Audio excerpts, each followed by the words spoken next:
is Hooked by Happenstance. I'm Kendra, and I've been on a bit of an unplanned hiatus, but theoretically, I am back to some degree.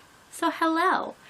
I posted a video last week maybe, but I recognize that lots of people only watch podcasts and don't watch all of the other content that I make, which I frankly find more interesting, but I know people like the word crochet podcast. So here we are. And speaking of the podcast, we are renaming it. Why? Because I want to, basically.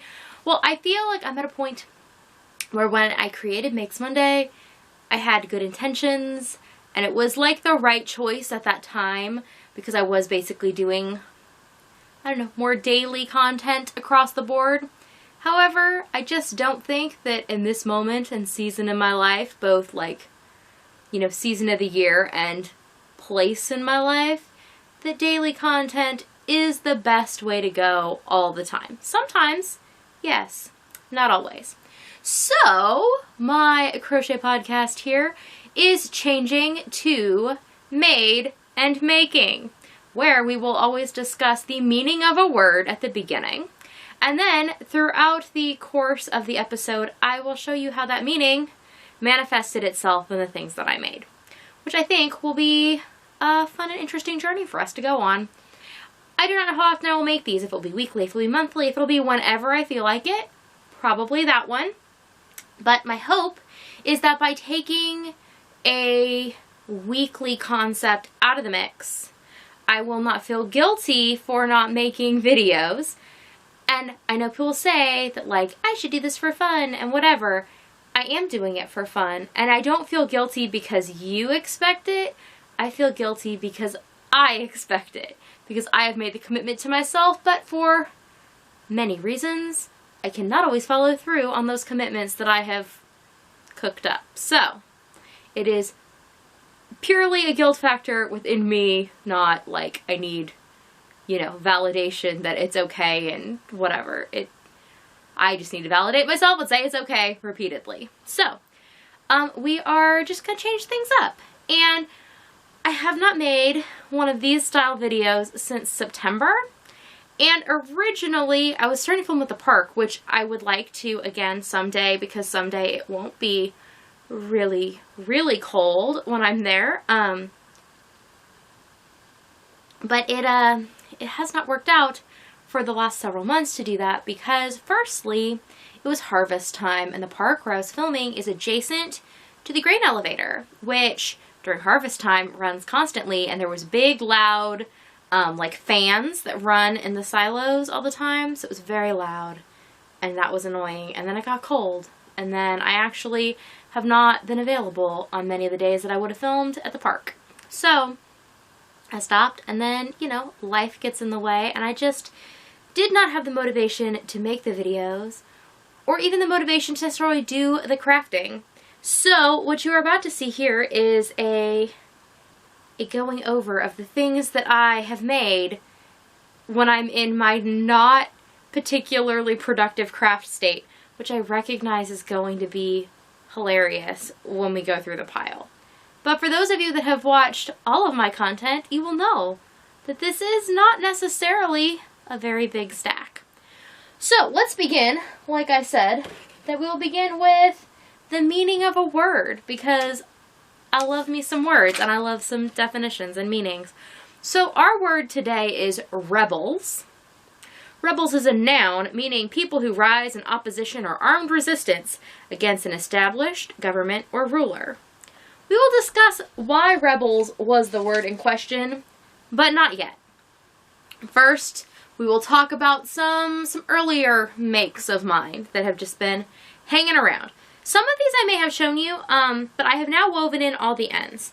I spent the other day with a large Sterilite tote full of things that just needed ends woven, and I wove in the ends in a ridiculously short period of time. The first things are these, which are the Tiny Tales blankets, which were blankets I made as like a reading progress chart for a buzzword readathon that my kids and I did. I've made 4 of them total, They have been in use. I actually finished these all before I went out to California in, was it November when we went to California to pick up all the fabric and stuff from my dad's house? I think that was when we went. But anyways, I finished all of them right before we left for California, and so the kids were able to use them in the car. They made amazing car blankets for a long road trip, and then they now just live in all the kids' beds. So these are currently being well loved. I actually had them go grab them off their beds. So they're all like animal furred and all the things because, you know, they sleep in the bed with the dog. So there's one. And then here is another. Now these are all made out of scrap yarn that I had. I just kind of organized my scraps by color. And I actually started doing these. Did I start these in September for Scraptember? You all might remember better than me.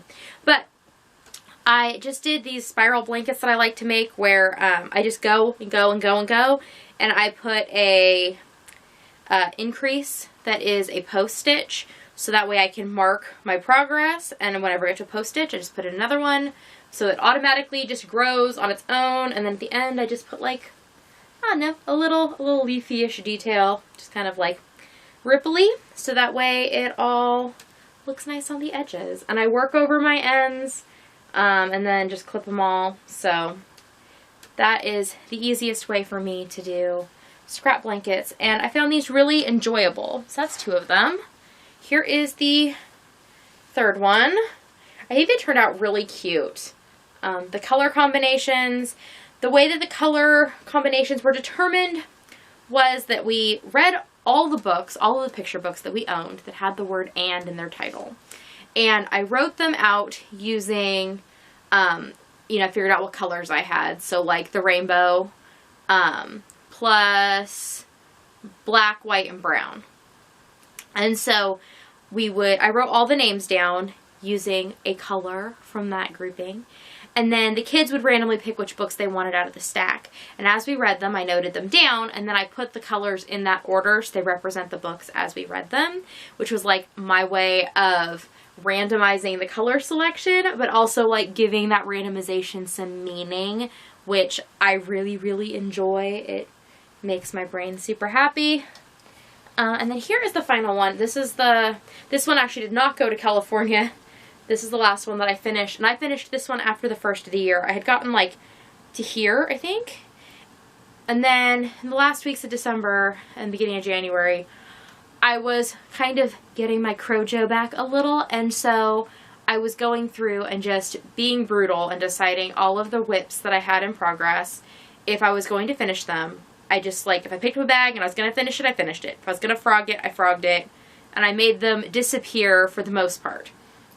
And this is the final one that I finished. So I finished this off, and I actually gifted it to one of my kids yesterday, and they were very excited because now they have 2 Tiny Tails blankets, which makes them happy. So I like this one. It's very, very bright. This hunter orange color is like, I mean, I guess there's a reason you wear it in the woods, that people don't think you're a deer, but it's a little piercing when it's just hanging out real close to your face. So those are all of the Tiny Tails blankets. They're a really fun experience to work on. I really like the process. I definitely see more projects where color is determined in a similar fashion, just because, I don't know, I like that sort of thing. Next, I guess we'll look at these things. I think I showed you this. This is the pink version of the I Got Your Back shawl. This pattern is available in Peachwell's pattern pile on Patreon. It's also a paid-for pattern on Ravelry if you are interested. It's up there already. And this is all just Super Saver with, you know, a pink pupil. And I have just had this sitting around and I hadn't woven in the ends, but now that I have, I can wear it. I've made a number of these at this point, and I find that I wear my purple one most often. I had made a green one with the intent to wear it as like a Monsters Inc. costume for Halloween, to be like Mike Wazowski. However, we were out of town for Halloween, so I guess we went to California in October. Anyways, I was not here for Halloween, and so I didn't go to the event where I was going to wear the item, so I have not actually really worn the green shawl out in public very much, in part because I think it looks like Mike Wazowski. I think that like this one does not read that way, but since I very intentionally made the spring green one with the blue eye to look like him, I feel like it looks like I'm wearing a Monsters Inc. character, which, I don't know, that's just not my normal like errand running outfit. But this I definitely think I will wear now that I finally got around to weaving in the ends, because I'm ridiculous sometimes when it comes to that, and I don't want the project to end, so I just don't weave in the ends, which is silly.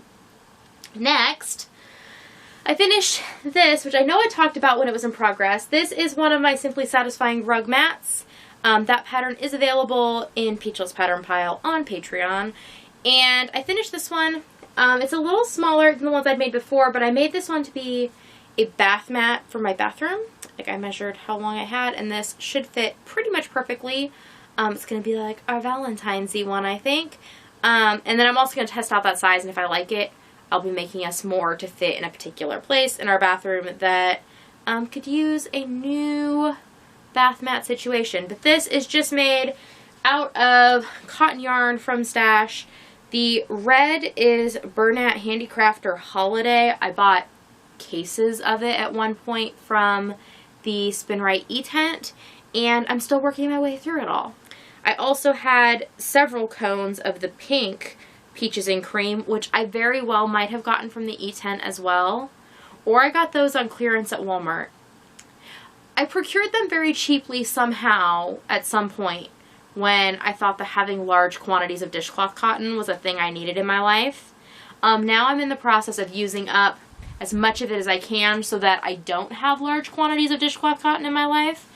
At some point I might change my mind again and want to keep large quantities in Stash, but since I'm not selling things made out of cotton anymore, I don't really need them. I was basically doing it when I was selling things like dishcloths and stuff at craft shows. However, around here it does not prove to be a profitable endeavor because there are so many people who do crochet and knit. People will not pay an amount that I think is worthwhile for the time. And I know you can't charge directly for your time, but like, they barely cover expenses with what they're willing to pay for dishcloths because they have family members who they will just get to make them for them. So, anyways, I quit selling cotton goods, but I now have a nice bath mat that can go into the rotation here, I don't know, fairly shortly. Whenever we decide that it's time to like do a little changeover for the seasons, we'll do that.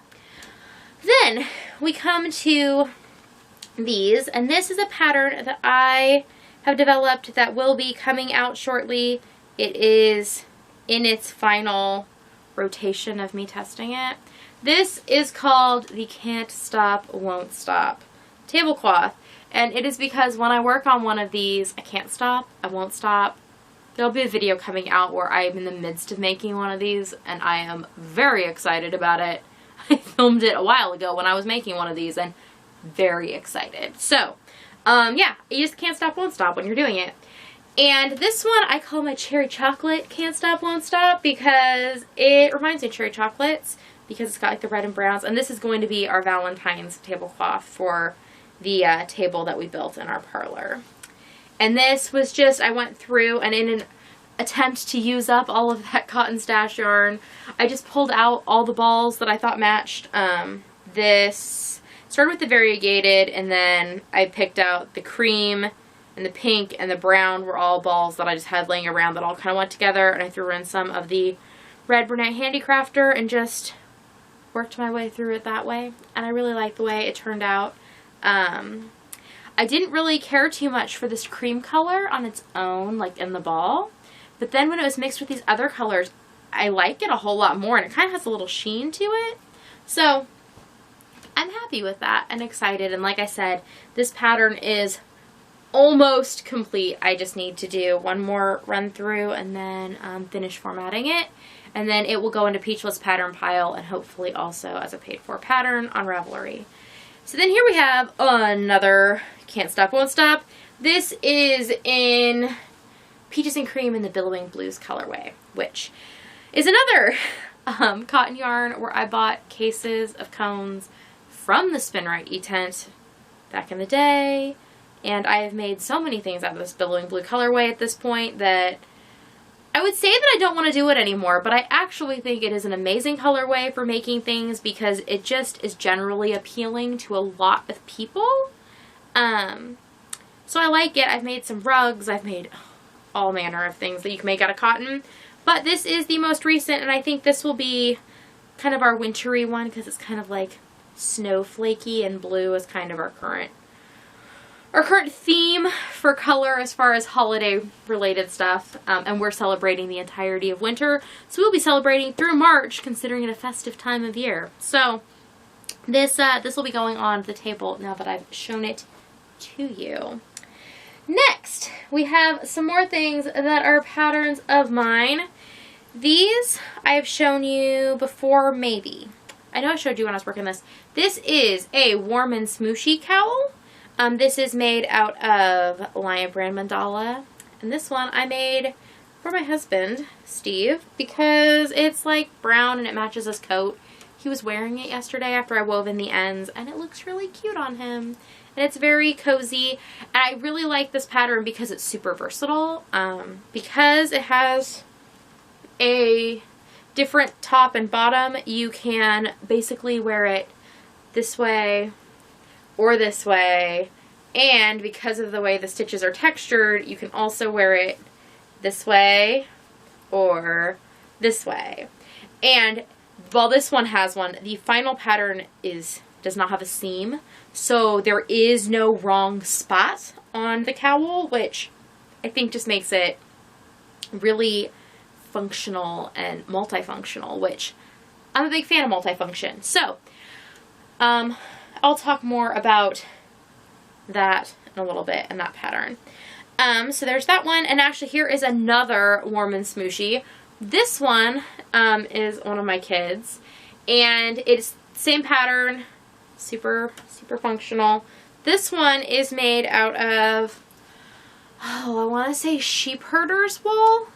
This is like their, what are they called? Crazy something or other. It's basically that their mill just takes all their ends of like the individual plies and plies them together in funky ways and then makes skeins of them. I bought 3 or 4 skeins of this when we were out in California for my father-in-law's funeral because I hated every project that I took with me.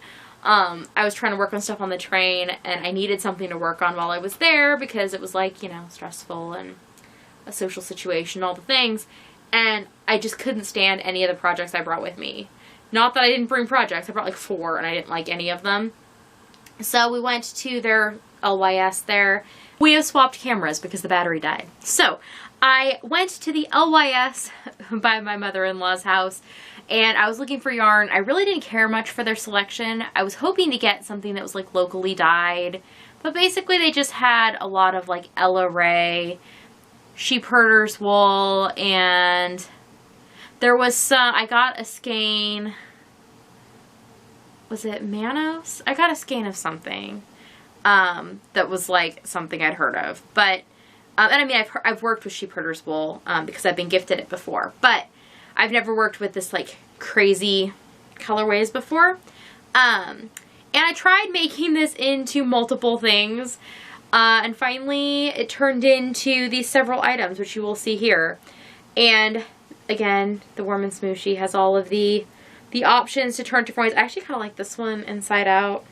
I don't know. It's probably because it's been being worn already. Well, after I wove in the ends yesterday and told people I had things done, everybody immediately put on all of their warm and smooshiness. So they've already been getting well loved. I also made these hats. This is, again, my own pattern that complements the warm and smooshy. This is a roasty toasty hat, and this is out of that same yarn. You can't tell because the colors are not the same, but the colors are not supposed to be the same. It says that no 2 skeins are alike because basically it's the commercial mill equivalent of winding off all of, you know, the stuff that's left on your ply bobbins and then making your own like smaller mini skeins, except they make them larger and make them commercially available. And then there is this one, which is also all that same yarn, and like this bottom pink is actually like 2 different shades of pink plied together. So I don't know, they're kind of fun. I really like the pattern. The yarns on these are just kind of like, I don't know, they're interesting, they're crazy. I don't know that it was the best yarn selection I've made, but I've told you before that I don't recommend buying yarn when your place is for funerals. Like, I have made some poor purchasing decisions when it came to yarn pre-funeral. And we have the final one of the Roasty Toasty hats, and this one is actually mine, and it had been on top of those blankets. And this is made out of some shepherd's wool in like a purpley color, and this is some that I had been gifted by Carla. This was the main body color that I used for my purple yarn tail shawl. But that's how this one turned out. I like it. I don't know if I put it on right because I can't see myself. So if I did not judge properly, apologies. When I said yarn tail shawl, I was reminded of this lovely number here that I have been wearing at least once a week since I finished it. Which is funny because I didn't think I was going to love it as much as I do when I was working on it, but I do. Apparently a bright yellow banana colored shawl was what I needed in my life. This is the 4th Yarn Tales reading shawl for the year. I had started doing some videos on the first chapters of it and talking about those books. I will be making a video where I talk about this in greater detail and I discuss all of the books in it just all at once in one go, so it'll be a longer video. But I thought I would show you how it looks. It's huge. It's been blocked and washed, and like I say, I've been wearing it a lot. I've actually been mostly wearing it in the forward-facing position. That in part just has to do with the time of year, because then it is all like super warm and up and around me, and I've been enjoying that sensation. It really does get quite toasty under this particular shawl, the combination of yarns and just the stitch pattern and such. So this is of my own design. There will at some point probably be a pattern inspired by it coming out, but it is not at the forefront of my mind currently. So here it is. I'm happy that it is complete, and I will continue to enjoy it on the regular for, you know, the foreseeable future. Next thing that I finished, I'm actually wearing. I think I must have started this in September because it's a scrap project, so I'm gonna think that I started it for Scraptember. Basically, I went through with those colored yarns that I commented that I had, and I'd laid all of the balls out that I had, and this is based on the Bracken cardigan by Heidi May of the Velvet Acorn. So it uses her size, like all of her increases and stuff, and then I used her hood. However, I used I modified the like band around it, and I modified the length and turned it into a coat instead of just like a standard size cardigan, which I really enjoy. And I guess I also modified what kind of ribbing it used, because I've just figured out what I like when it comes to sleeves and things. But I did use her initial proportions to make the body. So what I did is I laid out all of the balls that I had left for making the Tiny Tails blankets and things, and I basically just went in rainbow order, and I went from like lightest to darkest of purples, and then darkest to lightest of blues, then lightest of darkest of greens, and I was planning to put in all the colors of the rainbow. However, I had more scraps than I realized, because this is not a small coat. There is a lot of yarn in this. But if I had made it like with the yellow and the orange, it was going to be way too long, and I really like the length that I went with. So I decided to put pink, and I did the hood in all the pinks because I liked the way it looked with my hair. And then I just decided to go around it with the gray because I thought that was a nice like contrast, and it's made it feel more wearable. I originally had put in a front panel that had yellow and orange in it so that it like included all the colors, and I had that in it for, I think I finished this at the beginning of December, maybe end of November, And it just sat in my office for like 3 weeks, even though I'd finished it and I was super excited about it. Because whenever I'd put it on, like, it looked like the Technicolor Dreamcoat. Like, it was just a little too much. In part because of the pattern and the way I had done. I'd made like a panel because I didn't like the way it had fit originally. But instead, I tore that out, even though it was done and all the ends were woven. I tore out the front panels, and then I just went ahead and put this gray on, and it was like night and day. It totally changed the way it has been, like, appealing to me. I've worn it. I've actually worn it in public. And yeah, so I've been really enjoying it. It's super warm. I like that it's longer, and so it really is helping with being warm around the house. I was thinking on it today, that I probably want to make myself another worsted weight something using the same style. Though probably with more texture, especially if I do it solid or variegated, that I want to use more texture to the body, because this is just half double crochet. Which, I mean, because of the amount of colors in it, I don't know that it needs any more pizzazz. Like, it might just be too much if it had it. But if I did something slightly more low-key as far as striping, then I think that it would benefit from a little bit more texture. So, that is this that I made, and I'm really enjoying it. Sometimes I wear it with the hood on, because then my neck isn't cold. But sometimes I don't. It all just depends. And it washes really well. I mean, it's all Super Saver, basically. So, you know, that stuff's indestructible and warm. Let's see. I guess that we will talk about the title for our episode now. As many of you know, I live in a house of Star Wars fans. Even though personally I'm like neither here nor there, they love it. And The Rise of Skywalker came out. And so, I think it was when number 7 came out that anyway, Steve was going to see it.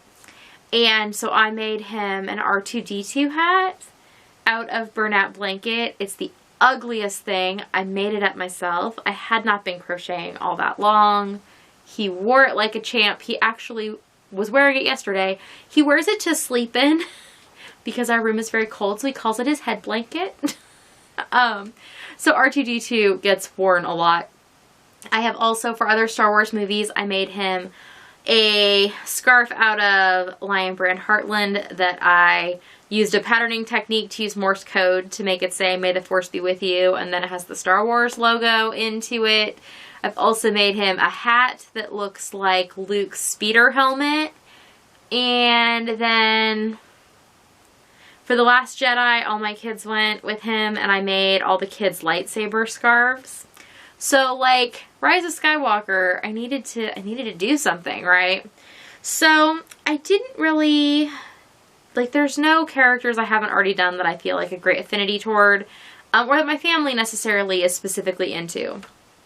But my kids love Star Wars Rebels, like, a lot. Ahsoka Tano is everybody's favorite. Hera is very close behind. So, I decided to make my entire family Rebels hats, as in Star Wars Rebels, and I will show them to you. So, the first one that kind of gave me the idea is I wanted to make an Ahsoka hat for my daughter, and here is what I came up with. This is using some, oh gosh, what's it called? Lion Brand Basic, maybe? It's whatever they sell at Joann's right now. It was new to me when I went this last time. But I know, and if you're really into this whole thing, you'll know too, that technically Ahsoka has a third laku. These things that hang off her head are called laku. But I wanted this hat to actually be functional, and it would not have been comfortable for her to wear it with the front or with the back laku. So it's a little tight for me because I made it for my kid, but here is what it looks like. This kind of replicates the striping pattern on Ahsoka's head, her laku. I guess the whole thing. This whole thing is a laku. Anyways, but these hang down, and I don't know. They're very fun, and she was impressed and Steve was impressed that I fairly accurately, when it's on her, the shape is pretty good. Next, I made this, which is another character with Laku. This is, let's flip them over. This is Hera, and Hera has these green Laku because she is Tigrutan. She's a Tigrutan and Ahsoka's a Twi'lek. Oh, I think that's right. I might have gotten it backwards. One of them is a Twi'lek and one of them is a Tigrutan, but either way, they both have Laku. And Laku make for really good and fun character hats. So I made the Hera, and this went to my 7-year-old, and he's stinking adorable when he wears it.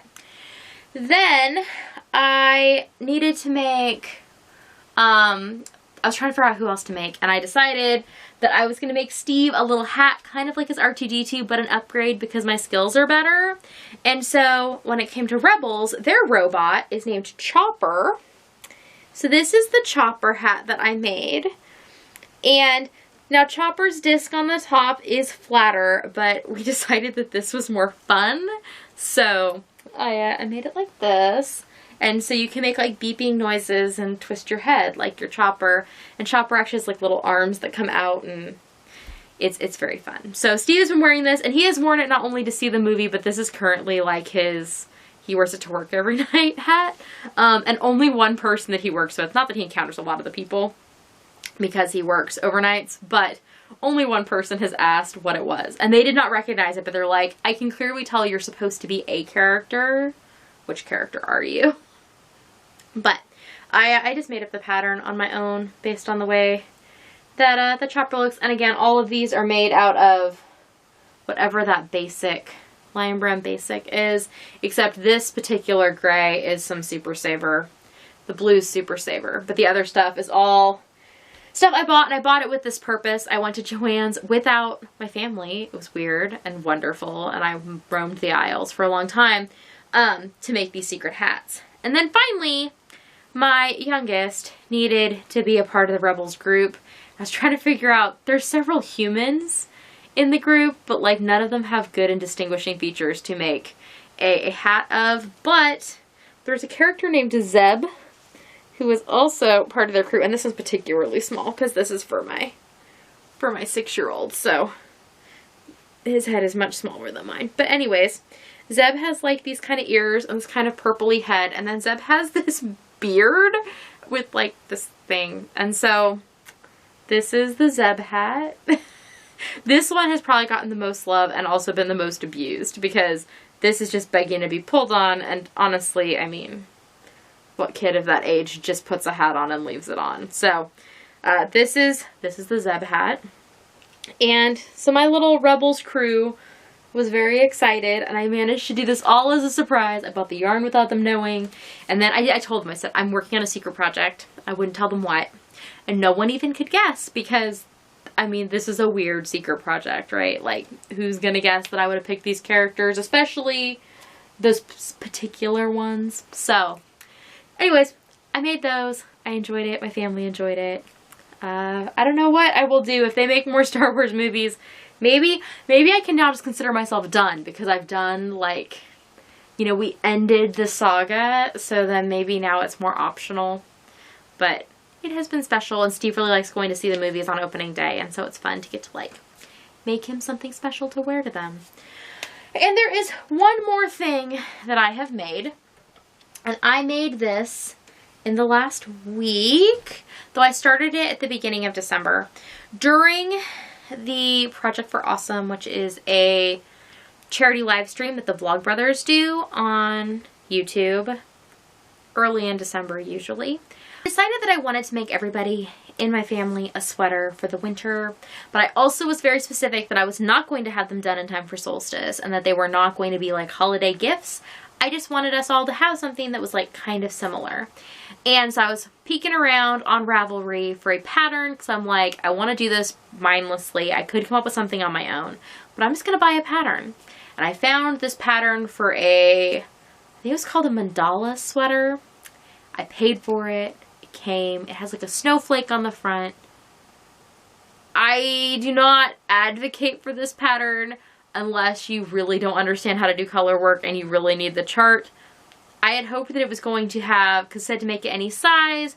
I assumed that meant that there was going to be like mathing for a number of sizes, but basically it gives you instructions on how to make, you know, a super basic pieced sweater. So like 2 squares, it doesn't even shape the neckline, 2 squares sewn together, then 2 pieced arms, sew those on. So, I don't know. Did I waste my money? Maybe, but whatever.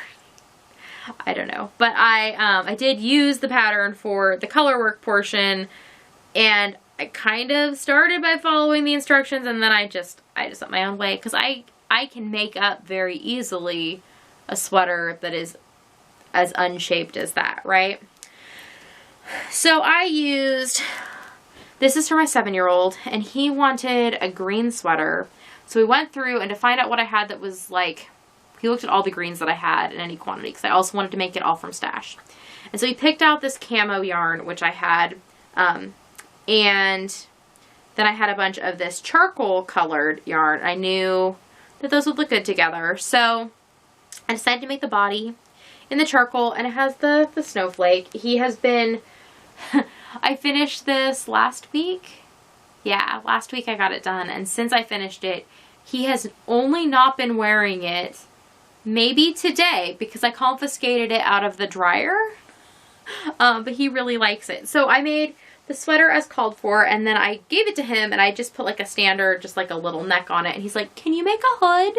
It's like, fine. So even though making a hood is like making another whole half a sweater when your sweater is only this big, I went ahead and made a hood, and I just came up with the hood dimensions on my own, and it turns out that this hood fits him like perfectly, and I really like the design that I came up with and like the ratio of things. So I think this is going to be my go-to hood scheme going forward. I will have more practice on it because I'm going to be making obviously more of these sweaters, because I committed to making everybody a snowflake sweater. I don't know that everybody's going to want a hood, but at least the next one is going to include a hood too. So that is the snowflake sweater, and I'm pretty happy with it.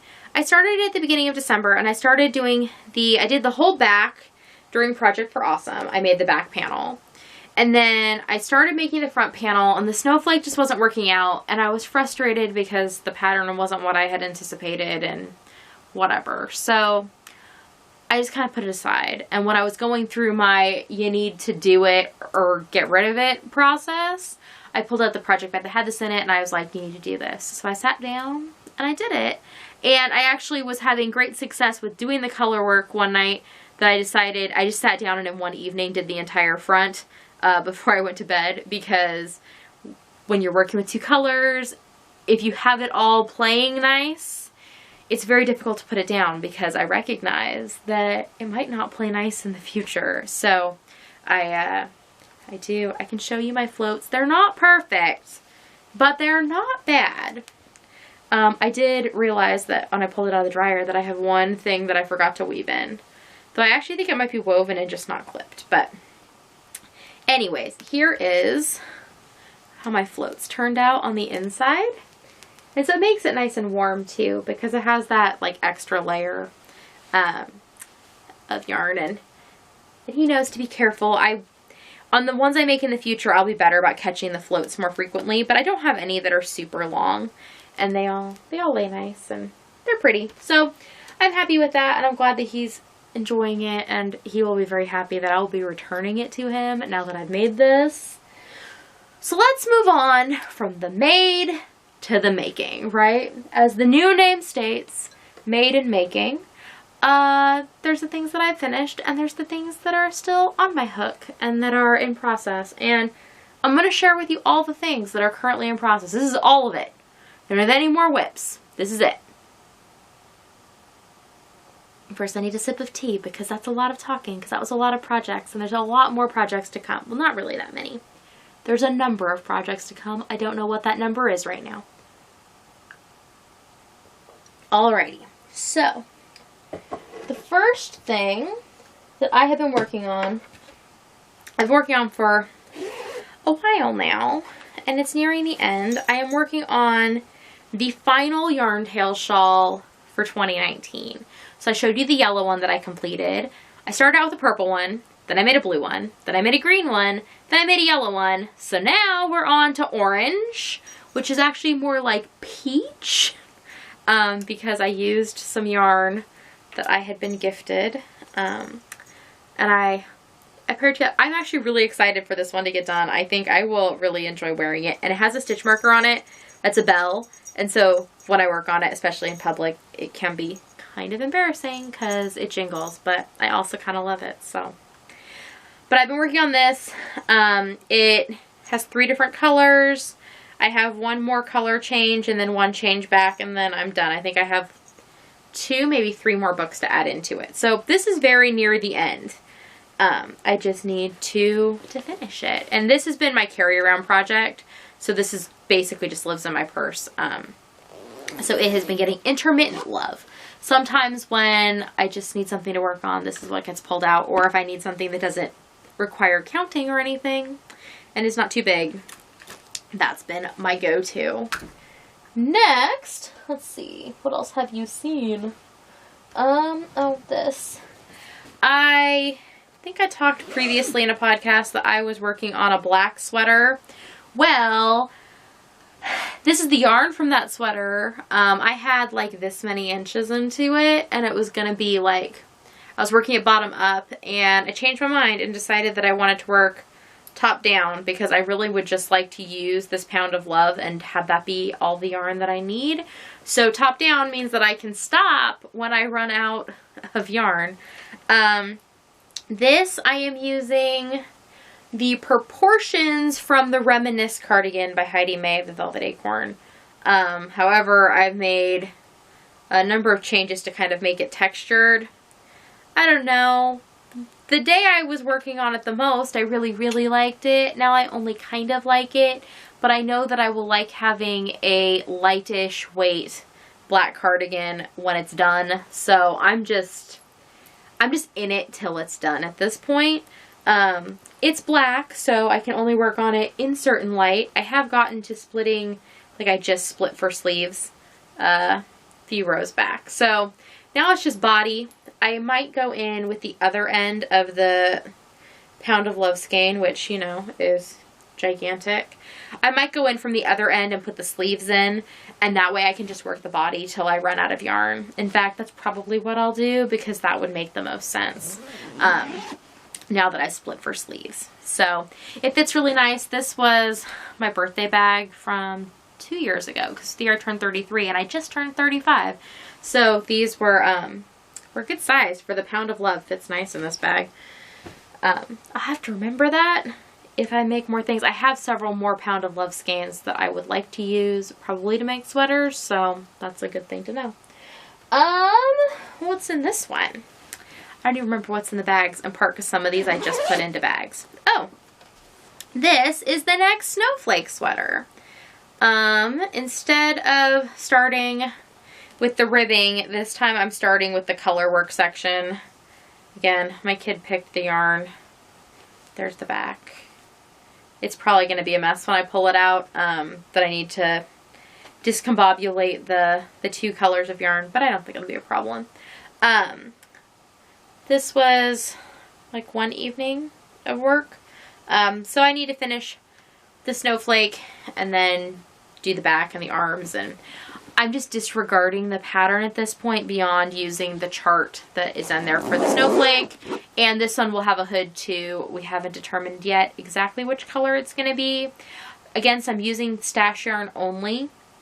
I'm starting with this, with the front section, because I don't have very much of that dark green. I think I have enough to do the front and back. I'm going to do the front and see how much I have and if I need to stripe the back or not. We'll see. So that is another thing that I am currently making. Then there's this, which I started last year. This must have been sometime in November. I started making this, and this is the beginning of the front half. This is a pattern that I am in process on that uses 20 mini skeins, each of 20 grams.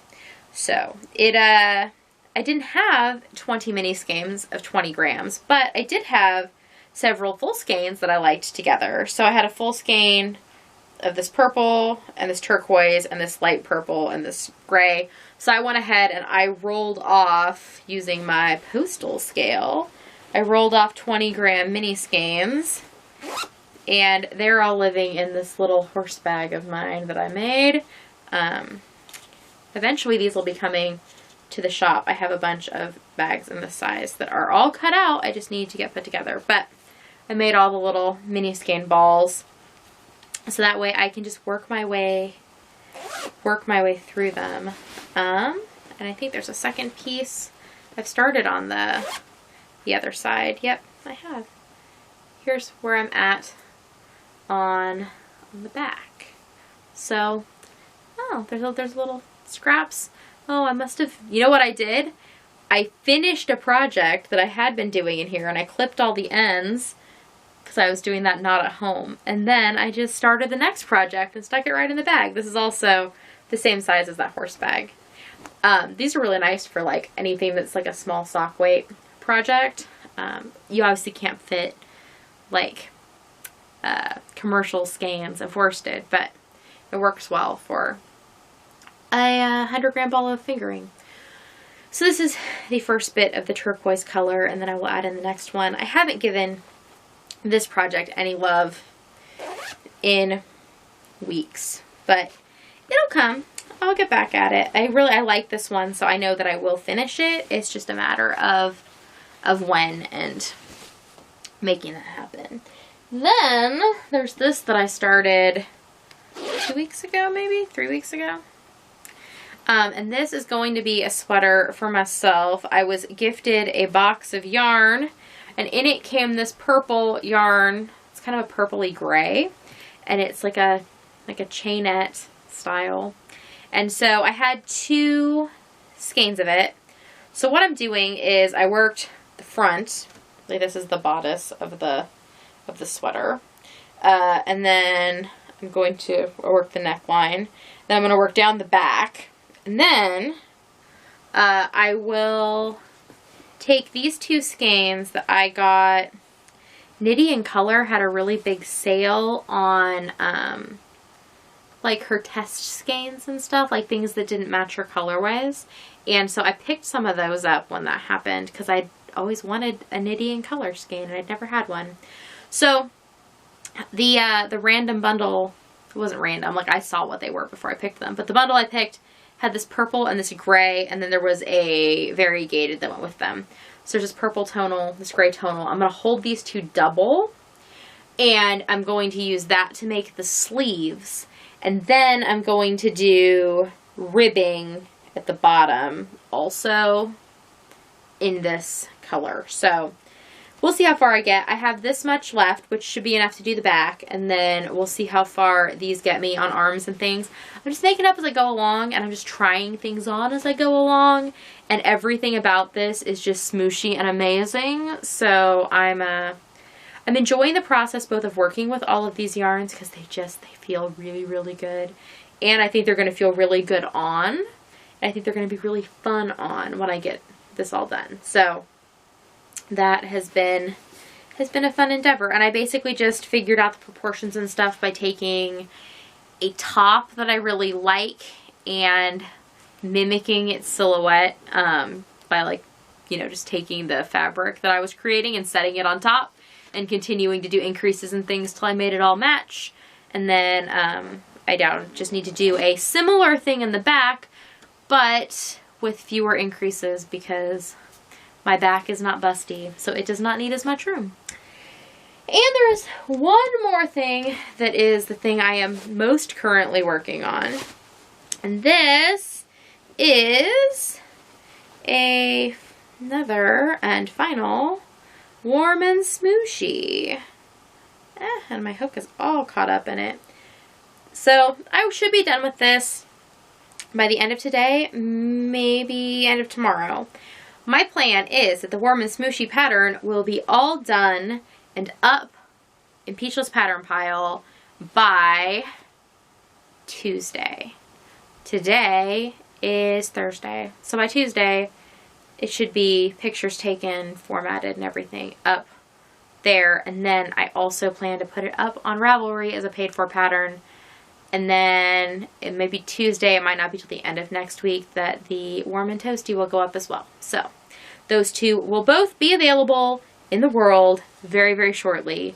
That is my goal, and that goal is making me happy right now. So that is everything that I made and everything that I'm making.